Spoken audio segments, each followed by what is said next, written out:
Il y a une loi qui a été écrite dans le monde des ténèbres que cette personne ne se mariera jamais.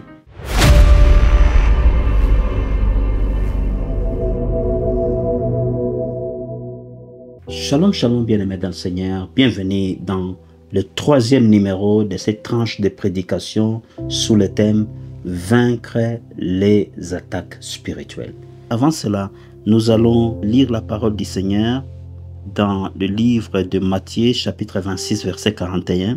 « Veillez et priez afin que vous ne tombiez dans la tentation. » Eh bien, comme vous entrez dans une maison, vous entrez par une porte. Et quand vous devez sortir de cette maison, vous devez sortir par la porte. La délivrance doit tenir compte de la façon dont les entités spirituelles sont entrées dans la vie de l'homme. Alors pour cette personne qui peut-être perdait des femmes, peut-être c'était quelqu'un qui était parti chercher le pouvoir, il avait sacrifié la femme. Et donc il y a une loi qui a été écrite dans le monde des ténèbres que cette personne ne se mariera jamais. Et comment cela a été fait? Donc la personne s'est présentée devant un sacrificateur du diable, a présenté les sacrifices et le sacrificateur du diable a prononcé des paroles allant dans le sens de signer que désormais tu ne te marieras pas. Je place à côté de toi une femme spirituelle, une femme de nuit ou peu importe, et que aucune autre femme ne sera tolérée dans votre foyer. Et donc c'est ainsi que vous verrez que la personne se marie, les femmes meurent, toutes les femmes meurent dans différentes circonstances. Alors comment fermer cette porte-là?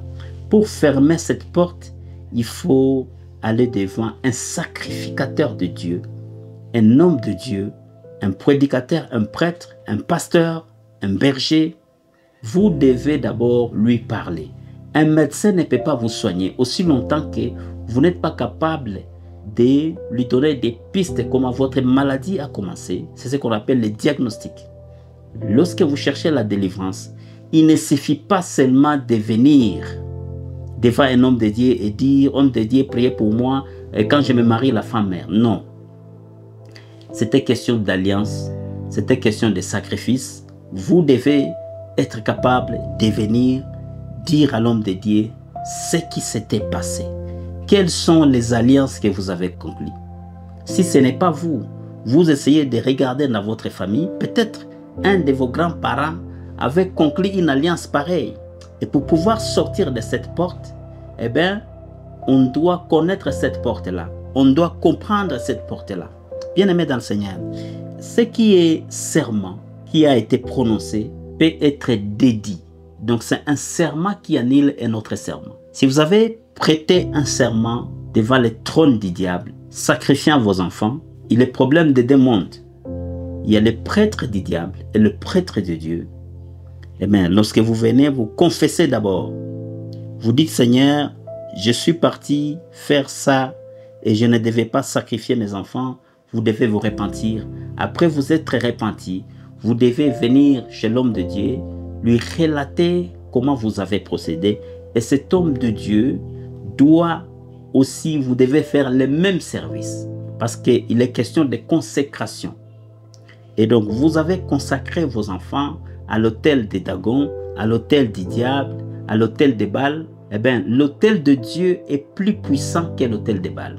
Et donc, il faut procéder encore de la même manière. Il faut revenir dire devant l'autel de Dieu que je renonce à tous les serments que je prêtais à l'autel du diable. Je viens me confier auprès de toi, mon Dieu, et vous parlez positivement de votre décision à quitter une partie contrôlée par le diable pour venir adhérer à la partie contrôlée par Dieu. Et si vous avez donné des sacrifices dans le monde des ténèbres, eh bien, vous viendrez encore à l'autel, vous y déposez encore un sacrifice. Et l'homme de Dieu doit seulement aussi vous consacrer. Il doit vous consacrer. Il doit consacrer votre famille. Il doit consacrer votre nouvelle femme. Il doit parler aux esprits. Les esprits qui sont du côté des diables. Nous ravissons cette femme des mains des démons nous la mettons sous la protection des esprits de Dieu, des anges de Dieu. Nous coupons la connexion entre cette dame et le monde des ténèbres.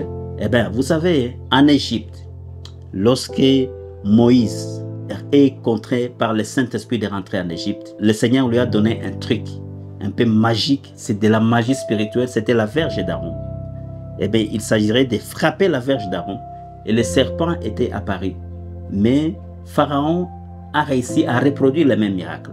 Mais le serpent de Dieu avait acquis une supériorité par rapport au serpent du diable, qu'ils avaient avalé tous les serpents du diable. Et donc, l'autel de Dieu est toujours supérieur à l'autel de Dagon, à l'autel du diable. Eh bien, si on vous a consacré sur la table ou bien sur l'autel du diable, eh bien, il faudra d'abord venir vous repentir, il faudra relater votre histoire, il faudra ensuite donner encore une offrande et il faudra qu'un homme de Dieu vous reconsacre à l'autel de Dieu. Merci beaucoup d'avoir suivi cette émission et nous vous invitons encore à pouvoir suivre notre 4e numéro qui viendra vous éclaircir toujours sur cette thématique, vaincre les attaques spirituelles. Que Dieu vous bénisse. Je prie que la main de Dieu soit sur vous et que le Seigneur vienne vous délivrer de main du diable et ses acolytes dans le nom puissant de Jésus-Christ de Nazareth. Amen.